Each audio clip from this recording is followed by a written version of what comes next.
Assalamualaikum warahmatullahi wabarakatuh. Bismillah walhamdulillah wa na'udzubillah min kulli bala wal waba.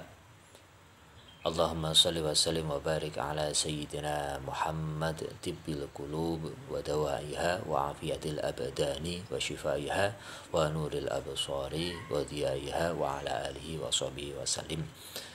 Baik, pada pertemuan kali ini kita ditakdirkan oleh Allah Subhanahu wa taala bertemu bukan dalam satu majelis seperti biasanya dalam perkuliahan, akan tapi kita dipertemukan melalui jaringan online seperti ini, melalui video seperti ini, dan ini tidak mengurangi semangat kita ya tentunya di dalam mencari ilmu, dan semoga Allah memberikan keberkahan dari ilmu-ilmu yang kita dapatkan. Karena memang semuanya sudah ditakdirkan oleh Allah Subhanahu wa taala dan sudah dituliskan di Lauhil Mahfuz. Termasuk pertemuan kita yang menggunakan model seperti ini karena merebaknya virus corona. Jadi virus corona itu sudah dicatat oleh Allah Subhanahu wa taala di Lauhil Mahfuz. Mungkin ini cara Allah Subhanahu wa taala mengingatkan kita, menyadarkan kita untuk kita kembali kepada Allah Subhanahu wa taala dengan cara yang seperti ini. Jadi orang itu menemukan ketuhanan di dalam dirinya, tidak selalu ada di dalam masjid, tidak selalu dalam keramaian, tidak selalu dalam sholat jamaah.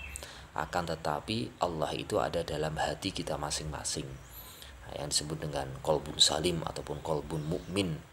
Ya, jadi ketika orang itu hatinya selamat, hatinya beriman, maka ketika ada ujian seperti ini mereka akan tetap beriman, dan bukan berkurang imannya, akan tapi malah bertambah. Lah ini harus kita sadari bersama. Baik, pada pertemuan kemarin kita sudah belajar tentang sejarah tiga agama. Ada agama Yahudi, agama Nasrani, dan juga agama Islam. Yang mana ketiga agama itu bapaknya itu adalah Nabi Ibrahim. Ya, Nabi Ibrahim. Jadi Nabi Ibrahim itu disebut Abul Anbiya, bapaknya para nabi dan juga para rasul. Ya, jadi agama Yahudi mengakui bahwasanya Ibrahim itu adalah sumber keturunan dari mereka semuanya, dan mereka mengikuti milahnya Nabi Ibrahim. Begitu pula Nasrani dan juga agama Islam. Karena memang kalau kita melihat sejarahnya juga seperti itu. Dari Nabi Ibrahim kemudian memiliki istri, yaitu Siti Sarah. Siti Sarah dalam kurun waktu yang lama belum memiliki keturunan. Akhirnya Nabi Ibrahim menikah dengan Siti Hajar. Dari Siti Sarah kemudian membawa kepada keturunan mulai dari Nabi Ishak, Yakub, Nabi Yusuf, sampai kemudian Nabi Isa. Sementara yang berbeda sendiri itu adalah Nabi Muhammad. Karena Nabi Muhammad bukan berasal dari kalangan Bani Israel, akan tapi beliau dari keturunan Nabi Ibrahim dengan Siti Hajar yang kemudian melahirkan Nabi Ismail. Makanya ketika Nabi Muhammad berdakwah itu kemudian ditanya oleh orang-orang Yahudi, karena memang garis keturunan para nabi itu berasal dari Bani Israel, sementara Nabi Muhammad itu terpisah sendiri jalurnya, ya, terpisah sendiri, bukan dari Bani Israel. Lah ini kemudian Allah memberikan petunjuknya melalui wahyu-wahyunya, yang kemudian terjadi perdebatan yang sengit antara Nabi Muhammad dengan orang-orang Yahudi, yang mana Allah memperjalankan Nabi Muhammad itu dalam artian yakni apa yang diucapkan oleh Nabi Muhammad itu berasal dari Allah Subhanahu wa taala, yang akhirnya kemudian orang-orang Yahudi tidak bisa membantahnya. Kenapa? Karena Nabi Muhammad bisa menjelaskan silsilah keturunan sampai kemudian pada masa Nabi Ibrahim. Baik, itu sejarah dari tiga agama. Yang mana pada pertemuan sebelumnya hasil dari tes kalian masih ada beberapa poin yang kemudian salah. Itu biar kita pahami bersama agar itu nanti bisa menjadi benar. Di antaranya yaitu agama Yahudi. agama Yahudi itu disandarkan kepada Nabi Musa, ya, kepada Nabi Musa. Kok bisa disebut sebagai agama Yahudi? Karena diantaranya nama Yahudi itu adalah diambil dari penokohan saudaranya Nabi Yusuf. Di antara saudaranya Nabi Yusuf itu ada Lewi, ada Bunyamin, ada Yehuda. Nah, yang kemudian diambillah nama Yehuda itu yang dianggap dikultuskan, ditokohkan oleh mereka orang-orang Yahudi, maka jadilah agama Yahudi. Jadi bukan Nabi Sulaiman, ya, bukan disandarkan kepada Nabi Sulaiman. Karena kalau kita melihat sejarahnya kemarin, memang agama Yahudi itu munculnya setelah Nabi Sulaiman itu wafat. Nah, setelah Nabi Sulaiman itu wafat, tapi agama Yahudi itu disandarkan ajarannya kepada Nabi Musa, ya, bukan kepada Nabi Sulaiman. Karena sejatinya semua nabi, mulai dari Nabi Adam sampai masa Nabi Muhammad, itu semuanya mengajarkan agama yang sama, yaitu agama Islam. Yang mana makna Islam itu adalah mengesahkan, mentauhidkan Allah Subhanahu wa taala.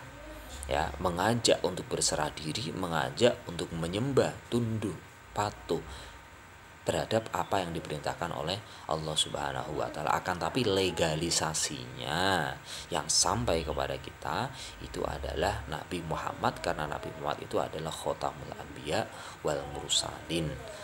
Pungkasane cara istilah Jawanya itu, yakni penutup para nabi dan juga para rasul. Nah, itu pada pertemuan kemarin.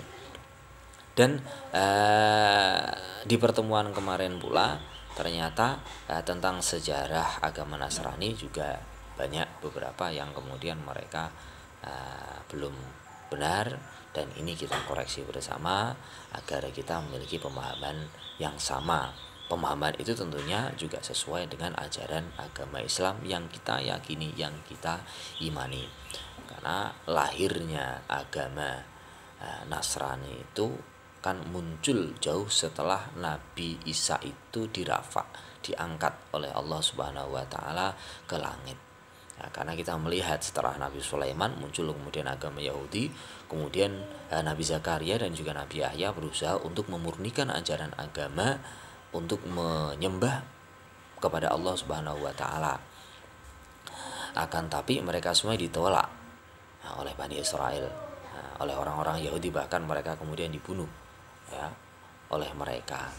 Nah, kemudian Nabi Isa pun juga hampir diperlakukan dengan cara yang sama, sampai kemudian Nabi Isa itu kan dianggap sebagai anak hasil perzinahan. Kenapa? Karena ibunya, yaitu Siti Maryam, itu tidak memiliki suami. Ya, bagaimana seorang perempuan tidak memiliki suami kemudian bisa memiliki anak? Nah, akhirnya mereka dianggap sebagai Nabi Isa itu dianggap sebagai anak hasil zina itu. Nah, kemudian bahkan juga ingin disalib dengan alasan sebagai penebusan dosa mereka, dosanya Nabi Isa. Nah, ini hal-hal yang harus kita pahami bersama. Dan juga bagi orang-orang yang mengkultuskan Nabi Isa sampai kemudian mempertuhankan Nabi Isa, itu pun dengan logika mereka, karena Nabi Isa di masa kehidupannya bisa menunjukkan mukjizat yang mana itu sungguh luar biasa. Di antaranya bisa menghidupkan orang yang telah mati, bisa kemudian menjadikan burung yang terbuat dari tanah dilempar, kemudian burung itu menjadi hidup. Ini adalah mukjizat-mukjizat yang luar biasa yang tidak dimiliki oleh orang-orang biasa. Sampai bagi orang-orang yang sangat cinta kepada Nabi Isa, mengkultuskan Nabi Isa, itu menganggap Nabi Isa itu adalah Tuhan, maka muncullah agama Nasrani. Lah, sebagian orang, ya, orang-orang Bani Israel pada waktu itu kemudian juga pada bertanya, kalau Isa itu adalah Tuhan dan baru muncul pada awal Masehi, lalu siapa Tuhan-Tuhan sebelum masa Nabi Isa sampai kemudian masa Nabi Ibrahim. Maka muncul keraguan di antara mereka, maka muncullah di antaranya faham yang kedua di dalam agama Nasrani, yaitu Nabi Isa itu adalah anak Tuhan. Ya, maka muncul faham Trinitas. Ya, dalam agama Protestan itu ada Trinitas, berarti 3 Tuhan. Yang pertama ada Tuhan Bapa, yang kedua ada Tuhan Roh Kudus, dan yang ketiga ada Tuhan Anak. Nah, Tuhan Bapaknya itu apa? Siapa? Yaitu yang tercatat di dalam kitab suci mereka. Siapa itu? Ya, ini Allah Subhanahu wa Ta'ala. Kemudian ada Tuhan Roh Kudus. Tuhan Roh Kudus itu adalah perantara antara Bapa kepada Anak, yaitu Nabi Isa. Yaitu siapa? Malaikat Jibril. Nah, kemudian ada Nabi Isa. Ini dianggap sebagai Tuhan Anak. Ya, Tuhan Anak. Lalu dibantah, dikoreksi oleh Al-Quran yang kita imani itu diantaranya dalam surah apa? Surah Al-Ikhlas. Surah Al-Ikhlas kan menjelaskan bahwasanya kul, katakanlah, huwallahu ahad, Allah itu esa, Allah itu satu, bukan 3. Allahus samad, Allah tempat bergantung segala sesuatu, lam yalid wa lam yulad, Allah itu tidak beranak, tidak diperanakkan. Jadi tidak ada Tuhan Bapa, tidak ada Tuhan Anak, walam yakul lahu kufuwan ahad, dan tidak ada yang setara dengan Allah Subhanahu wa Ta'ala. Nah, ini adalah di antaranya sejarahnya. Nah, kemudian kita selanjutnya membahas tentang agama samawi dan juga agama ardi. Ya, agama samawi dan agama ardi. Agama samawi itu diambil dari kata samawat yang artinya langit. Kemudian agama ardi diambil dari kata ardun yang artinya itu adalah bumi. Karena memang di dunia ini dengan adanya agama yang sangat banyak sekali, bukan hanya agama Islam, bukan hanya Yahudi dan juga Nasrani, itu nanti akan dikategorikan dalam 2 agama tersebut, yaitu agama samawi dan juga agama ardi. Agama samawi, agama langit, itu artinya apa? Maknanya apa? Yaitu agama yang dia itu bersumber dari Allah, diwahyukan oleh Allah kepada para utusan, para rasul melalui malaikat Jibril. Nah, kemudian kalau agama ardi itu agama yang dia itu budaya, agama yang dia itu hasil olah pikir manusia. Ya, hasil olah pikir manusia. Jadi logika manusia itu mempengaruhi agama itu, dan juga dominannya dari agama itu dari hasil pemikiran manusia. Lah, agama samawi itu sebenarnya pada awal mulanya bukan hanya agama Islam yang sekarang ini berkembang di dunia, akan tetapi agama samawi itu adalah agama yang diwahyukan oleh Allah melalui malaikat Jibril itu kepada para utusannya. Jadi dari Nabi Adam sampai Nabi Muhammad itu semuanya mengajarkan agama samawi, agama langit. Ya, agama langit. Nah, termasuk yang kita kenal, yang kita pelajari dari sejarah 3 agama kemarin, yaitu agama Yahudi, agama Nasrani, dan juga agama Islam. Ini pada awal mulanya, pada sejarahnya itu memang agama samawi, agama langit. Akan tetapi pada masa sekarang ini agama samawi itu hanya satu. Apa itu? Agama Islam. Sebagaimana dalam firman Allah Subhanahu wa Ta'ala, inna dina indallahil Islam, satu-satunya agama yang diridhai oleh Allah di sisi Allah Subhanahu wa Ta'ala itu adalah agama Islam. Wa may yabtaghi ghairal islami dina fala yuqbala minhu wa huwa fil akhirati minal khasirin. Dan mereka yang mencari agama selain agama Islam tidak akan pernah diterima. Dan kelak itu nanti di akhirat mereka termasuk orang-orang yang merugi, termasuk orang yang merugi. Jadi pada awal mulanya agama Yahudi ketika masih disebarkan, didakwahkan, diajarkan oleh Nabi Musa itu juga termasuk agama samawi.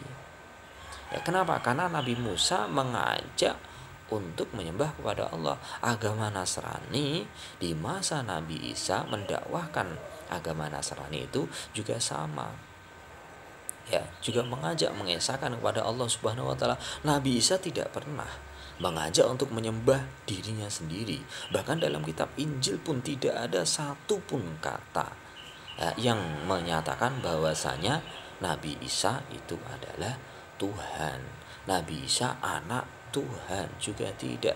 Tapi di dalam kitab Injil itu pun ya hanya menggunakan kata bahwasanya Nabi Isa itu adalah utusan Tuhan.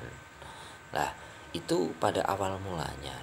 Nah, kemudian dalam perkembangannya oleh para umatnya, oleh mereka orang-orang yang mengkultuskan tokoh-tokoh tertentu, akhirnya dengan logika berpikir mereka kemudian merubah ajaran agama yang pada awal mulanya mengajak menyembah kepada Allah, kemudian mereka menyembah Tuhan-Tuhan selain Allah, atau istilahnya mempersekutukan Allah Subhanahu wa taala, di antaranya dengan ada Tuhan Bapa, ada Tuhan Anak, dan juga Tuhan Roh Kudus. Itu kan sejatinya mempersekutukan ya.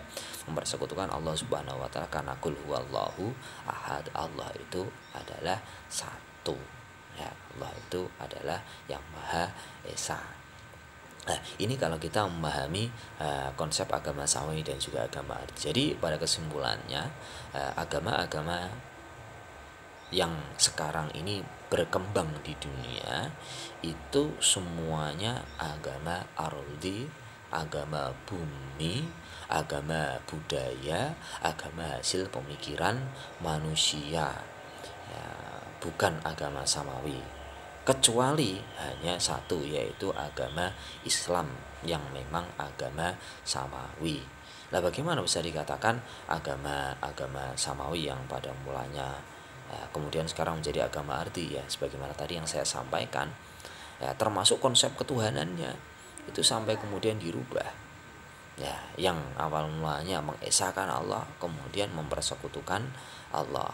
Kalau kita sebagai orang Islam itu berbeda konsep ketuhanan kita, walaupun kita itu orang Islam dengan jumlah terbesar di dunia, dan juga ternyata golongannya juga sangat banyak, bukan hanya satu.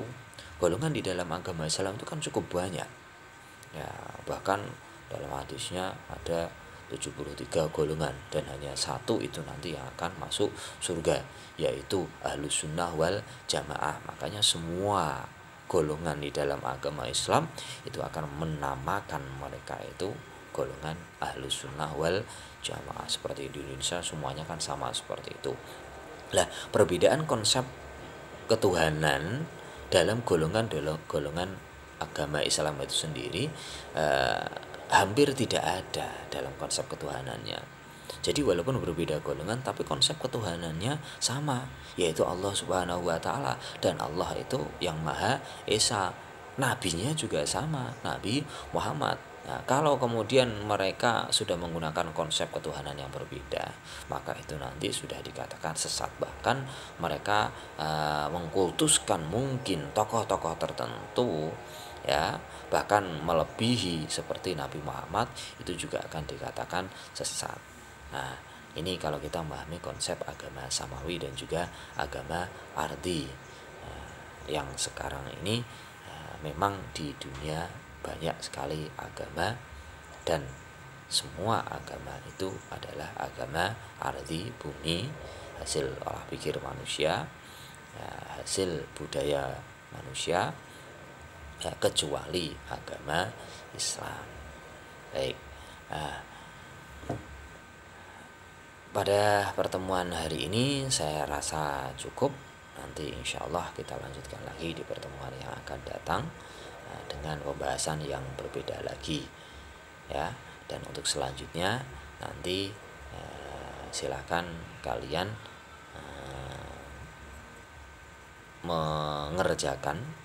mengerjakan tugas-tugas yang akan saya berikan melalui web yang telah saya berikan itu, dan nanti hanya akan saya berikan kesempatan satu kali untuk mengerjakan.